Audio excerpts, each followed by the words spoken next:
You are listening to 600 Second Saga. Today's feature is Desmin's First Assignment, a Crooked Halo story by L M Schukraft. It's happening? I asked. It's really donkey niblets happening? Yes, Desmin. I didn't care how peeved Castle sounded. I hadn't been topside since the little red-haired girl, and I was eager to prove myself. The Devil Spawn minion partnership with the Guardian Angels was only a couple of decades old. Definitely not enough time for everyone to let bygones be bygones. So who is it? I bounced on the cloud. When I got the summons today, I almost peed myself. My very first assignment. Devil's Fireblood, I can't wait. Who? Castle let out a big sigh. It's a teenager. Seriously? A kid again? What happened to the big deal assignments? Like, how bad off can a kid be that he really needs help with his halo? Desmin, Castle warned. I immediately went into suck-up mode. Don't get me wrong, I backpedaled. I am extremely honored to be finally given this almighty responsibility and will do my utmost to ensure this kid straightens out his halo. Ain't no dark angel gonna get him while I'm on duty. Ready? Right now? Singe my curlies, I didn't know it was gonna be right now. I was practically vibrating. I was so excited. Desmin, keep in mind, this is a teenager.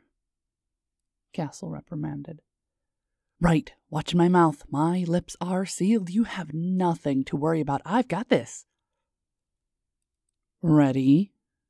Castle asked again, and before I could brace myself or count to 10, I was hit with a flash of light, a popping sound, and it felt like I got slapped sideways. Oh, fudge river of sticks. I hate transporting. I almost didn't want to open my eyes. Even after the world stopped spinning and the spots stopped dancing behind my eyelids. But the smell of old gym socks and stale pizza was overwhelming. I slit one eye open, only to have them almost bug out. The kid was being attacked. Oh, this better not count against me.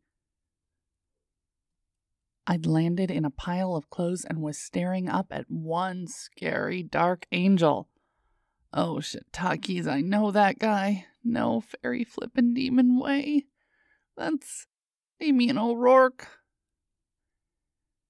The dark angel stood in front of the sullen teenager. Damien looked good for a dark angel. Timothy. The kid nodded at him as I tried to move around. I had no idea what form I had, and for some reason my arms weren't working. Do you mind if I call you Tim? Damien asked. Who are you? Squeaked the kid belligerently. He didn't have the smarts to know he should be afraid. Very afraid. I tried to shout, but I couldn't move my lips. What the horn-blasted blazes? That is an excellent question, Tim. Damien moved with liquid grace around the small bedroom. He sidestepped dirty clothes on the floor as he moved over to the kid's desk, his black wings filling the space.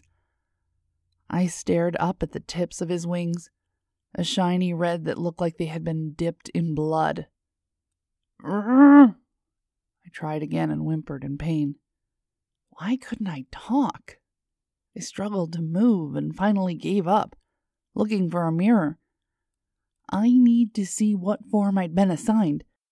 Something was wrong. I mean, obviously something was wrong if Damien O'Rourke was already here, but besides that, I should at least be able to fudge buckets talk. I saw a mirror on the back of the closet door and transported over to it. My presence was completely ignored at the moment. Get out, Tim blustered. I must have missed something when I transported because now the kid looks scared. Too late, kiddo. Way too late. I struggled to turn myself to the mirror and, seriously? I get my first assignment and the Hades balls on fire transport me into one of these stupid monster dolls? Like, who thought these things were a kid's toy? No arms, floppy legs, and my lips far done. I have no words. Oh, Timmy, that's not very nice. I could see Damien in the mirror, his blackened halo flaring with sparks, tilted over his dark locks. I am so screwed, so double-damn fated beyond the redemption, zombie-ruling hell screwed. My lips are sewn shut. Yeah, that kind of monster doll. How the hell am I supposed to save a kid with my lips sewn shut? Tim copped an attitude while I watched helplessly. Who do you think you are, coming into my room, touching my things? The kid was barely 13 if I went by how his voice broke as he talked. Tim flipped his blonde bangs out of his eyes. You don't know who you're messing with, thing. Tim was either really brave or really stupid. I'm going with stupid. Damn stupid. I believe, Damien said smoothly as he turned and grabbed Tim by the throat. That is supposed to be my line. It happened in the blink of an eye. 1 minute cool, suave, dark angel lurking over a kid's desk. The next vicious beast that has survived millenniums. I cowered on the floor and the anger wasn't even directed at me. You've been a very naughty boy, Tim. Damien hissed, his eyes flaring from emerald green to the darkest depths of the bottomless hell red. Oh, don't look him in the eyes, kid, don't.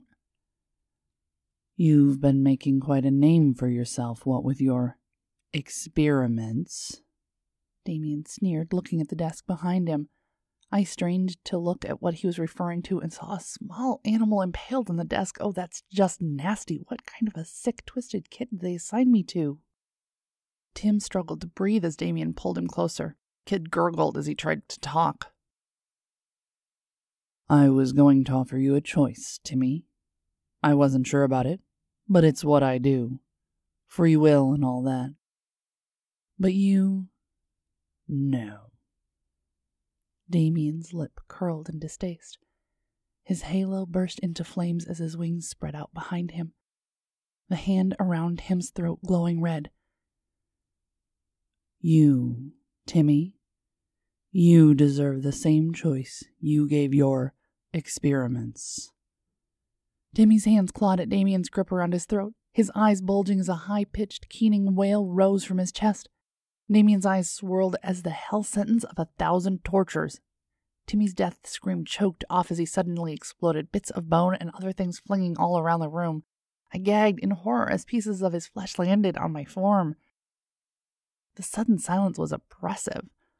I dared not move as Damien pulled a handkerchief out of his chest pocket and used it to flick bits of Timothy off his designer suit. Nasty stuff, he muttered as he turned to the animal squirming on the desk. Oh no, please no, no more. Damien reached out a pale finger and touched the animal. Peace, he whispered, and the animal sighed its last breath. Mercy? Damien O'Rourke? Dark Angel of Legends? Showing mercy? That was my last thought before I was suddenly transported back to Castle.